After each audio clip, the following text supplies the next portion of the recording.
The text begins in medias res with the protagonist, Chica, climbing inside a deserted shop through the window, and helping an unknown woman get in after her. She notices that the store is smaller than the walk-in closet back home. Hands still trembling and calves aching from the run, Chica feels gratitude towards the woman who stopped her while she was running directionlessly, and led her to this deserted store where they could hide.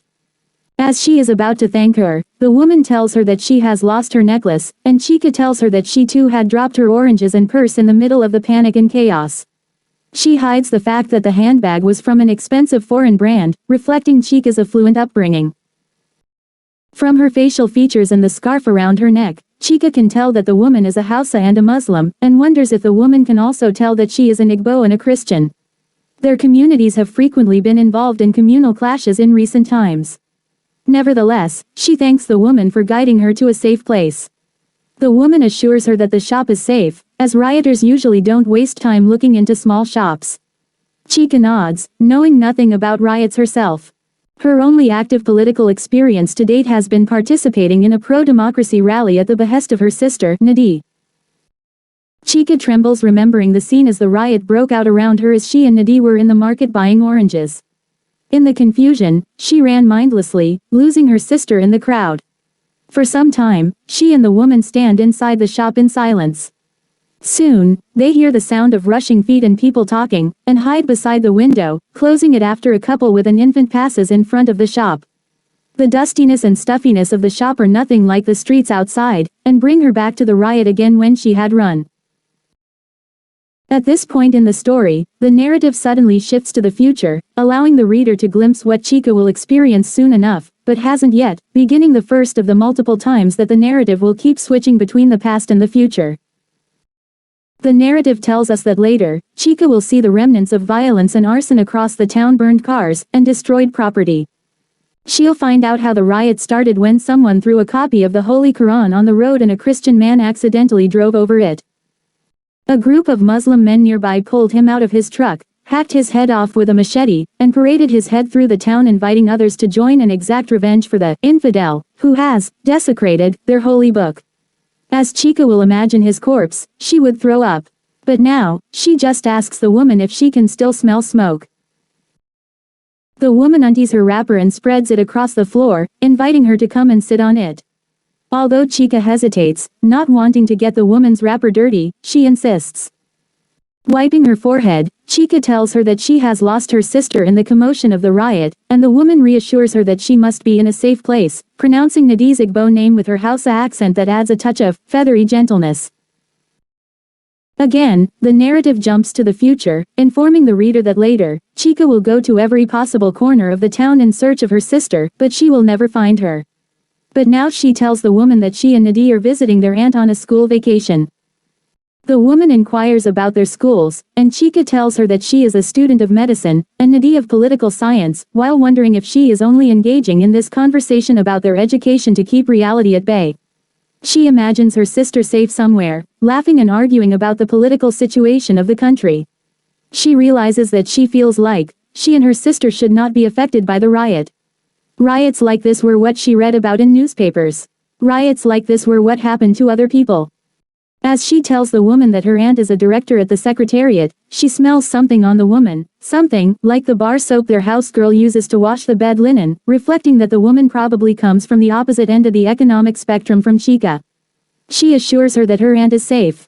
As Chica tells her how surreal the riot feels, she says that it is work of evil, and Chica wonders if that is truly what she thinks about the riots. She imagines her sister explaining the larger political motivations of political parties and governments who trigger riots for protecting their own interest, and feels guilty for doubting if the woman would understand the complexities of all this. The woman tells Chica that she is a trader who sells onions, and asks her if she has actually diagnosed and treated patients. Chica tells her that her clinical trials have begun, and hopes that there hasn't been any damage to the market. The woman tells her that markets get damaged in every riot, and Chica wants to ask if she has seen other ones too but refrains. Suddenly, the woman tells her that her nipple is burning like pepper, and starts taking off her clothes to let Chica take a look, catching her by surprise. As the woman cups her breasts as if in an offering to Chica, she nervously remembers an early experience of clinical trials where she had to feel the heartbeat of a boy. The woman's nipples, however, are completely different from the boy. And she examines them and tells her that they are dry, and need to be moisturized after she feeds her baby. The woman is surprised as this is her sixth child and she has encountered no such issue with the previous five, and Chika makes up a story about her mother facing the same problem with her sixth child, although her mother only has 2 children. She usually has a purpose behind her lies, and wonders what purpose this one serve, feeling a distinct need to somehow connect to the woman's past. She recommends cocoa butter for moisturization to ease the dryness of the woman's nipples. The woman watches Chika for a while, as if this disclosure has created a bond, and tells her that she has lost her daughter inside the market, who sells ground nuts in front of the bus stop, and she has not been able to find her since the riot began. Chika stupidly asks if she is talking about the baby, angering the woman. She tells her that it is her eldest child, Halima, and begins to cry in a manner different from how Chika has seen women cry, seeking comfort and support. Later, when Chika will look for her sister, regretting their decision to explore the Kano market, she will also wish that Halima had not come out to sell ground nuts that day. Now, the woman utters a prayer to Allah hoping for the safety of Halima and Nadi, and Chika nods, not knowing the Muslim way of replying. The woman washes in the water running from a tap within the shop and offers namaz, and once again Chika finds it to be a private experience, like the tears. At the moment she wishes to pray herself or to believe in God, whose idea has always been cloudy and neglected in her mind. Later, when her family offers repeated masses hoping for Nadi's return, she will remember this woman offering her prayers. As the woman finishes her prayers, Chika prepares to leave, anxious to find her sister and aunt. The woman is concerned about the danger outside, but Chika tells her she cannot smell smoke anymore, meaning the violence must have subsided. Before leaving, she offers to come back and drive the woman to her home. Chika leaves, walking on the empty streets hoping for a taxi with her sister in it. Lost in her thoughts, she almost stumbles on a body that has recently been burnt. The smell of burnt flesh sickens her. Later, when she goes out to search for her sister with a policeman and her aunt, she will encounter many such bodies, and realize that she cannot distinguish between the bodies of Igbos and Hausas, Christians and Muslims. She'll listen to BBC radio to find the riots as religious with undertones of ethnic tension, and infuriated at how so many people who have been hurt or killed, has all been packaged and sanitized and made to fit into so few words, will fling the radio to the wall. But now, unable to handle the sight and the smell of the burnt body, she rushes back to the safety of the store in the woman's company. She runs towards the store and keeps rapping the window until the woman opens it. Her leg is bleeding from an unknown injury and the woman ties her scarf around the wound. The woman lies down on the scarf, and she and Chika hear incomprehensible chanting noises in the distance. Later, Chika will read in The Guardian that the reactionary Hausa-speaking Muslims in the north has a history of violence against non-Muslims, and in the middle of her grief, she will stop to remember that she examined the nipples and experienced the gentleness of a woman who is Hausa and Muslim. Chika barely sleeps that night, the image of the corpse coming back to haunt her again and again. The woman gets up and climbs out of the window, then calls out to someone, speaking in Hausa that Chika doesn't understand. The woman comes back to the store and informs her that the danger is over and she is leaving before the police arrive and starts harassing people. Chika stands and stretches. Soon, she will be walking back home to her aunt, who is cursing herself over inviting her nieces, and will lead her back to the sofa to comfort her. Now, she unties the bloodstained scarf and hands it to the woman, who reminds her to wash her leg and greet her people on her behalf. Chika also tells her to greet her baby and Halima. Later, while walking home, she will pick up a bloodstained stone as a souvenir for the day, having an instinctive knowledge at that moment that she will never find her sister. But now, she just asks the woman for her scarf back, which the other gives willingly, and the two part ways. Chika, a medical student, Chika comes from a wealthy and powerful Igbo Christian family.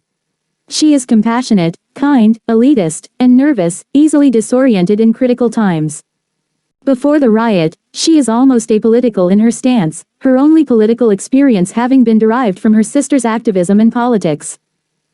Her experience of the riots and her encounter with the woman makes her reassess her views on people, politics, and violence, and by the end of the story, she is capable of recognizing the hypocrisies of the government and the media while reporting such events.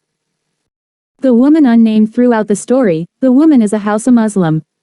Although the violence has reportedly been started by some people from her own community, she is as much a victim of the violence as anybody else, having lost her eldest daughter in the riot. She still manages to remain extremely compassionate and empathetic towards Chika's grief despite harboring her own, leading her to safety inside the shop when she was no more than a stranger running on the street. The woman's character embodies the message that violence is not an inherent part of any community, but people and people themselves can counter and thwart these divisive forces through compassion and solidarity. Ndidi, Chika's sister who is lost in the riot never to be found again. Ndidi is not apolitical like her sister and has liberal and progressive views on politics, as well as a good understanding of it. Courageous and unafraid, she is vocal about what she believes in and is a key influence in shaping Chika's understanding of politics. Source: https://www.litbug.com/2023/01/29/a-private-experience-summary-and-analysis